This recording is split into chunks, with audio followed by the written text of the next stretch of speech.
सोचा भी नहीं था माडारा को फिर से रिवाइव किया जाएगा। जब ओत्सुत्सुकी गॉड्स धरती पर उतरने वाले थे, ओरोचिमारू अचानक नारुतो के सामने एक बिग गिफ्ट लेकर आया। उसने फिर से इस्तेमाल किया ईदो टेंसेई jutsu और एक एक करके कोनोहा के लेजेंड्स वापस आने लगे। सभी होकागे, जिराइया सेंसी, साकुमो, यहाँ तक कि पुराने अकात्सुकी मेंबर्स हिडान तक ग्राउंड से बाहर निकल आया और आखिर में उचिहा, मडारा और ओबिटो फिर से वापस। नारुतो ने जब जिराइया और अपने फादर मिनाटो को देखा, वो पल भर के लिए शॉक में जम गया। उसने ओरोचिमारू से कहा, तुम्हें फिर से इन महान आत्माओं को डिस्टर्ब नहीं करना चाहिए था। पर ओरोचिमारू बोला, रिलैक्स, ये ईदो टेंसेई अब प्योर साइंस से अपग्रेड किया गया है। अब किसी की लाइफ सैक्रिफाइस नहीं करनी पड़ती। नारुतो ने डीप ब्रेथ ली और फाइनली अग्री कर लिया। तभी मडारा ने धीरे धीरे अपनी आंखें खोली, मुस्कुराया और बोला, फिर से मुझे बुला लिया गया।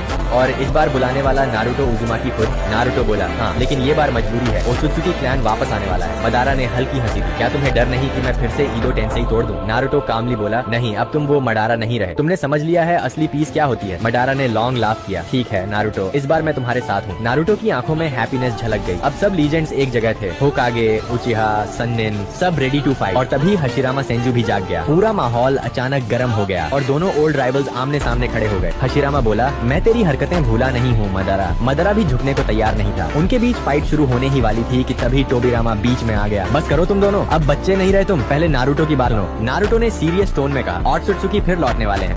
नारुतो सरप्राइज हुआ। नारुतो के लिए बेटे, वो मुस्कुराया, ग्रैंडपा बन गया हूँ। मदारा ने गुस्से में कहा, जिन्होंने मुझे धोखा दिया था अब वही देवता लौट आए हैं, इस बार मैं उन्हें डिस्ट्रॉय कर दूंगा। तभी इटाची ने स्लोली आंखें खोली। सस्के रो पड़ा। भाई, इटाची मुस्कुराया, लगता है तुमने फाइनली सही रास्ता चुन लिया है। सस्के ने कहा, अगर नारुतो नहीं होता तो मैं आज भी अंधेरे में खोया होता। इटाची ने कहा, गुड, मैंने सही लोगों पर भरोसा किया। सरादा आई, अपने पिता को आंसू में देखकर डर गई। सस्के बोला, ये है मेरे बड़े भाई इटाची उचिहा। सरादा हैरान, ये मेरे चाचा है? इटाची मुस्कुराया, अब तुम्हें जानना चाहिए हमारी असली हिस्ट्री। उसने हल्के से सरादा के माथे को टच किया और सारी यादें, उचिहा क्लैन की ट्रेजेडी उसके मन में उमड़ आई। सस्के बोला, शायद अभी वक्त नहीं। लेकिन सरादा बोली, नहीं पापा, अब समझ गई, मैं होकागे बनूंगी और उचिहा नाम फिर से ऊंचा करूंगी। मदारा ने मुस्कुराते हुए कहा, इंटरेस्टिंग, तो अब हमारी लेगेसी एक लड़की के हाथ में है। इसी बीच ओबिटो भी रिवाइव हुआ। वो बोला, शायद मुझे दोबारा नहीं आना चाहिए था, मैंने बहुत पाप किए हैं। नारुतो ने मुस्कुराकर कहा, हम सब तुम्हें माफ कर चुके हैं ओबिटो, अगर तुम नहीं होते तो कगुया को हराना इम्पॉसिबल था। ओबिटो ने नारुतो को देखा और हंस पड़ा, तो तुमने कर दिखाया जो मैं नहीं कर सका। मिनाटो बोला, अगर हमें जीतना है तो पहले कुरामा को वापस लाना होगा। उसने कहा, हमें